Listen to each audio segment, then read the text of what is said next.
WatchGuard Capital. Invest your time wisely. The purpose of this video is to proactively show that I'm very thorough in my research and analysis, and to show you that national debt and estate tax policies are not a Democrat or a Republican thing, but an American thing. In the history of estate taxes, I cover over 100 years of estate tax policy changes, which might not be your thing. And if that's the case, I'd suggest skipping this part 2 and go straight to part 3, estate tax returns. But reviewing the past was necessary to recommend a path for the future, so enjoy a walk down memory lane if you choose to watch this video. Basically, my research started like any good book report, a Google search that landed me on wikipedia.com.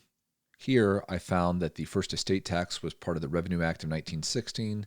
Technically, the first estate tax was during the Civil War, but it was found unconstitutional, so they had to pass the 16th Amendment in 1909 and ratify it in 1913, which is why you have the first estate tax in 1916.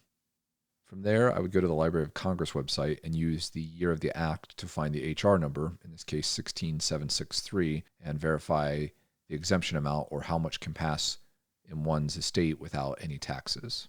In 1916, that amount was $50,000, which is equivalent to about $1 million in 2016.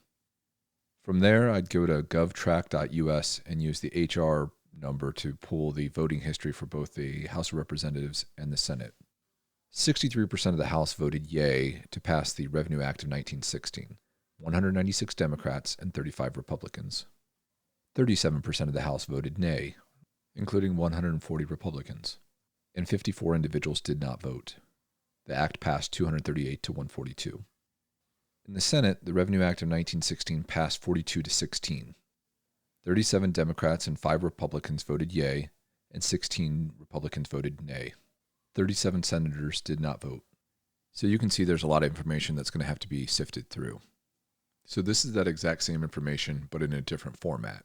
I'll show the year, the law, the vote in the House of Representatives and the Senate, and I'll use the Bureau of Labor Statistics inflation calculator to convert previous year exclusions to 2016 equivalent dollars.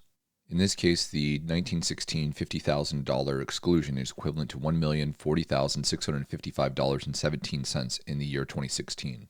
Okay, let's move along. The estate tax is relatively new. The U.S. is going through the Roaring '20s. Congress implements a separate gift tax code. There's back and forth opposition.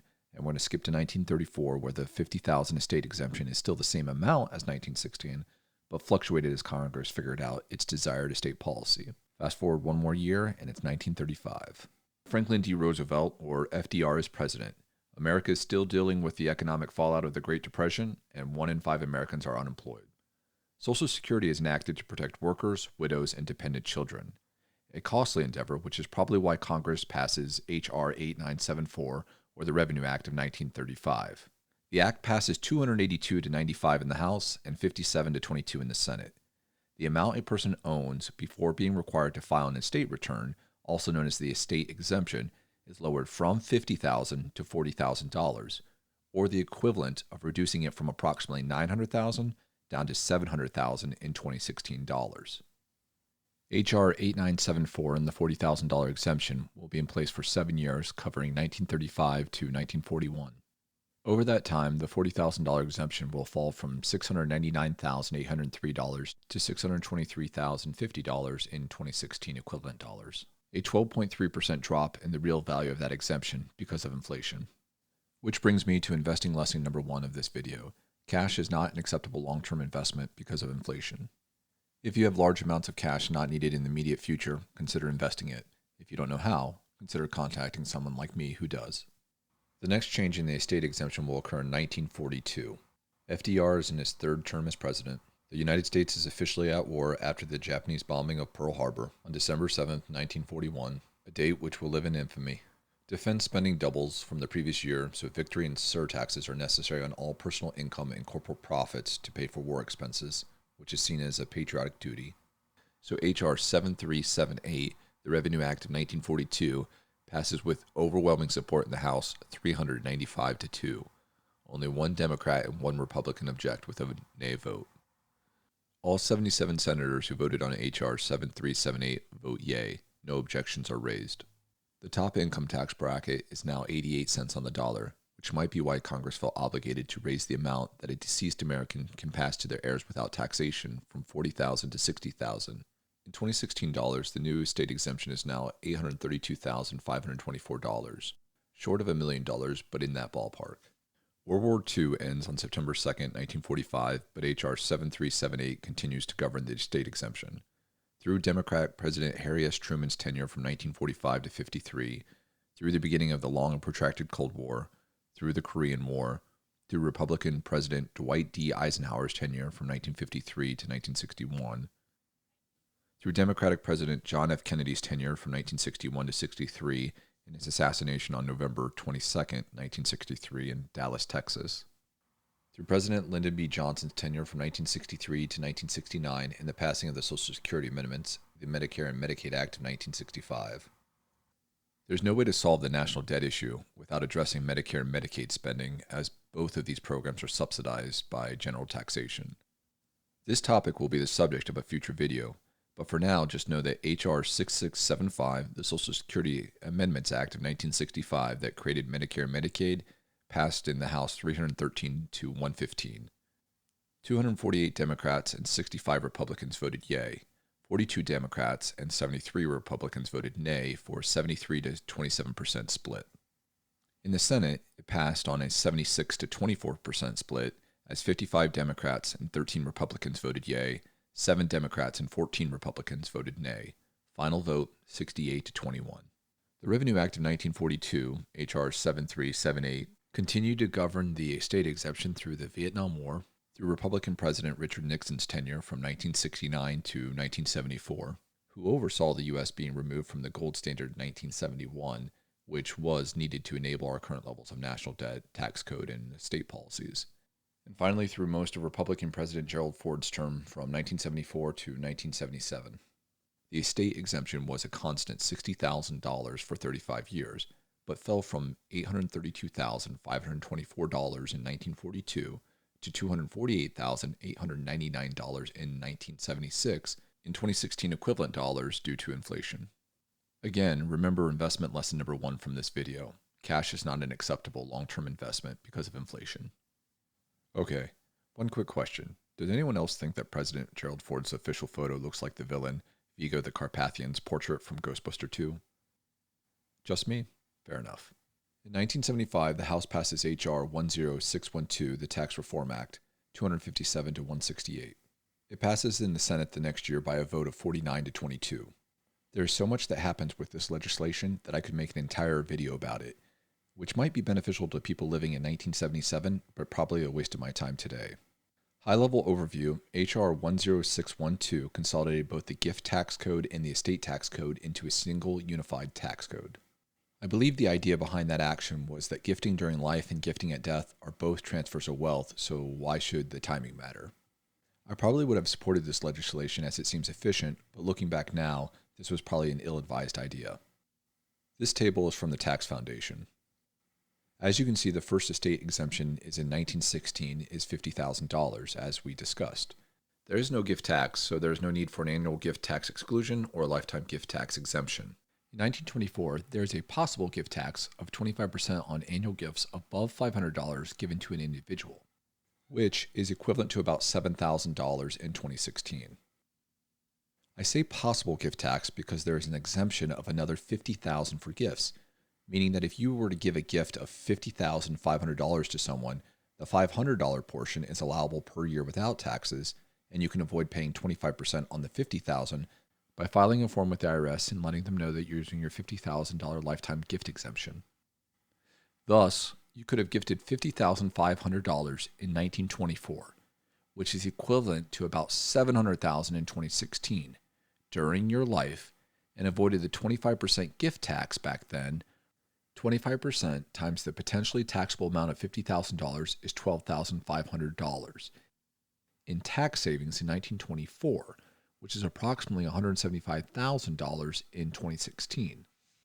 If you died in 1924, you could have transferred another additional $50,000 in wealth that year under the estate tax exemption, which is another $700,000 in 2016 equivalent dollars, and avoided the 40% estate tax, which is a tax savings of $20,000 in 1924 or $280,000 in 2016, by using these two separate tax codes.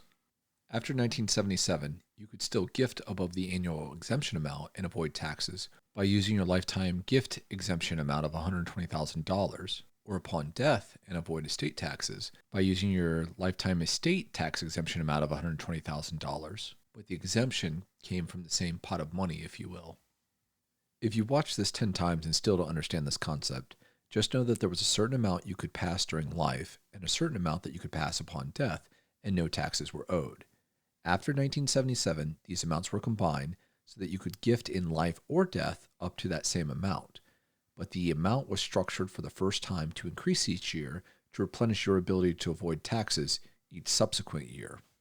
Thus, the Tax Reform Act of 1976, that governed the estate exemption during Democratic President Jimmy Carter's tenure, increased the amount that could be transferred to another individual in life or at death from $30,000 for gifts and $60,000 for estates in 1976 to a consolidated amount of $120,000 in 1977, $134,000 in 1978, $147,000 in 1979, $161,000 in 1980, and $175,000 in 1981.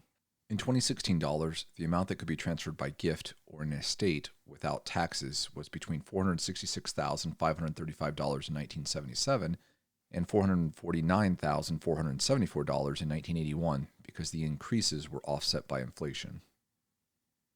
H.R. 4242, the Economic Recovery Tax Act of 1981, was passed in the first year of Republican President Ronald Reagan's tenure, which was from 1981 to 1989. 282 representatives voted yea, including 113 Democrats and 169 Republicans.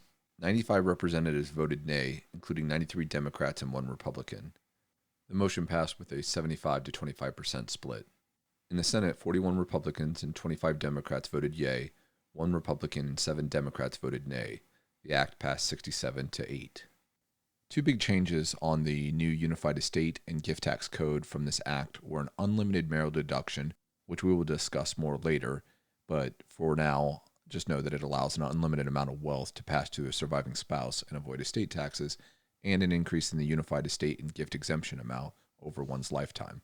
The lifetime estate and gift exemption increased to $225,000 in 1982, $275,000 in 1983, $325,000 in 1984, $400,000 in 1985, $500,000 in 1986, and finally $600,000 in 1987. The 2016 dollar equivalent of that $600,000 in life gift or at death estate exemption is $1,255,279, a little over the historic average, but still in that $1 million ballpark. This exemption amount will stay constant for 11 years, through the establishment of the Department of Veterans Affairs in 1989, through the end of the Cold War and Desert Storm in 1991, through Republican President George H.W. Bush's tenure from 1989 to 93, and in Democratic President Bill Clinton's tenure from 1993 to 2001. In 1997, H.R. 2014 passed with overwhelming support in the House, 389 to 43, a 90 to 10% split. 225 Republicans and 164 Democrats voted yea, 1 Republican and 41 Democrats voted nay. In the Senate, it passed 92 to 8.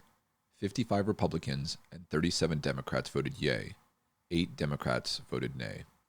The act increased the lifetime gift or estate exemption from $600,000 in 1997 to $625,000 in 1998, $650,000 in 1999, $675,000 in 2000 and 2001, and was set to increase the exemption to $1 million in 2006 and would be adjusted every year thereafter by an inflation cost of living adjustment.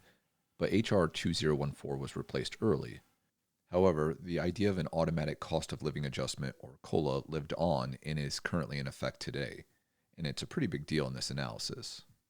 In 2021, the standard deduction for an individual earning income increased $150 to offset the negative impact of inflation. The standard deduction for gifts and estates, also known as the gift and estate exemption, increased $120,000, or 79,900% more. But at that time, the gift and estate exemption was about $900,000 in 2016 equivalent dollars, which was very close to that $1 million historical average, so the inflation adjustment was probably seen as an efficient way to preserve that amount without having to vote on it every few years. 2001 was the first year of Republican President George W. Bush's tenure from 2001 to 2009, and the first year of the War on Terrorism, and it's also the year H.R. 1836, the Economic Growth and Tax Relief Reconciliation Act of 2001, was passed. In the House, the act passed by a 61 to 39% split, as 211 Republicans and 28 Democrats voted yea. 153 Democrats voted nay. Final tally, 240 to 154. In the Senate, the act passed by approximately the same margin, 62 to 38% split, 50 Republicans and 12 Democrats voted yea, 38 Democrats voted nay. Final vote, 62 to 38. H.R. 1836, the Economic Growth and Tax Relief Reconciliation Act of 2001, is very different from any of the previous bills because it wasn't structured to just change the estate exemption and deductions amounts or the tax rates. It looked to eliminate estate taxes altogether.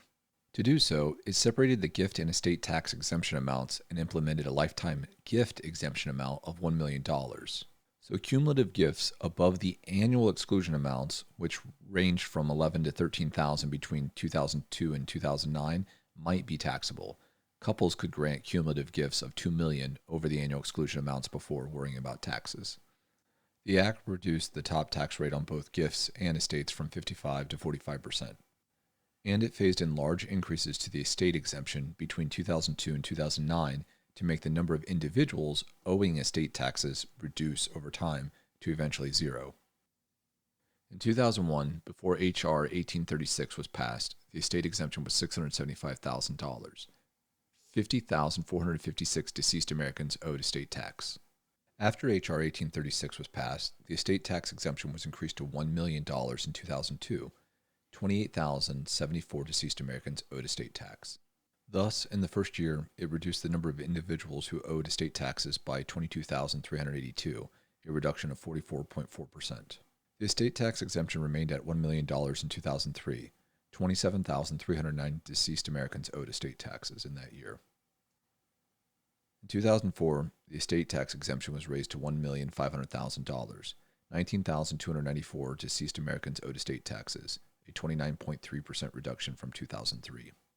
The estate tax exemption remained at $1.5 million in 2005. 23,291 deceased Americans owed estate taxes. In 2006, the estate tax exemption was raised to $2 million. 15,449 deceased Americans owed estate taxes, a 33.7% reduction from 2005. The estate tax exemption remained at $2 million in 2007. 16,608 deceased Americans owed estate taxes. The estate tax remained at $2 million in 2008. 14,626 deceased Americans owed estate taxes. In 2009, the estate tax exemption was raised to $3.5 million. 5,668 deceased Americans owed estate tax, a 61.2% reduction from 2008, a total reduction of 88.8% between 2001 and 2009. Thus, the estate tax was all but eliminated in 2009. In fact, more people paid estate taxes in 1934 when the population was 180 million smaller than in 2009. No new acts, bills, or legislations were passed prior to the start of year 2010, so the estate tax was eliminated until December 17, 2010, when H.R. 4853 was passed by Congress and the estate tax was reinstituted. The House literally passed the bill at midnight. The Tax Relief, Unemployment Insurance Reauthorization, and Job Creation Act passed the House 277 to 148, a 65 to 35% split. 139 Democrats and 138 Republicans voted yea, 112 Democrats and 36 Republicans voted nay. In the Senate, the act passed 81 to 19. 43 Democrats and 37 Republicans voted yea, 13 Democrats and 5 Republicans voted nay. H.R. 4853 was just a continuation of the previous estate policy discussed, H.R. 1836, with two notable changes. One, unused exemptions were now portable between spouses upon death. Two, the estate exemption was increased from $3.5 million to $5 million. The estate exemption is now 5 times larger than the historic average, literally because it's based off a policy that increased the number so high that no one had to pay estate taxes to prepare for eliminating estate taxes. H.R. 4853 was passed in 2010 during Democratic President Barack Obama's tenure between 2009 and 2017. What is an unused portable estate exemption? First, something that hasn't changed. A deceased spouse can give a surviving spouse unlimited assets without paying taxes through the marital deduction. Now for something that changed. The same individual can give $5 million to non-spouses, such as children or friends, without paying taxes.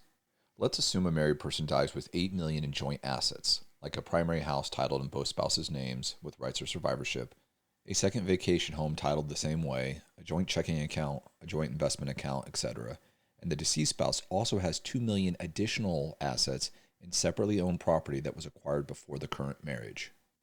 The surviving spouse's share of joint property is $4 million, so that does not have to be included in the deceased spouse's estate tax return.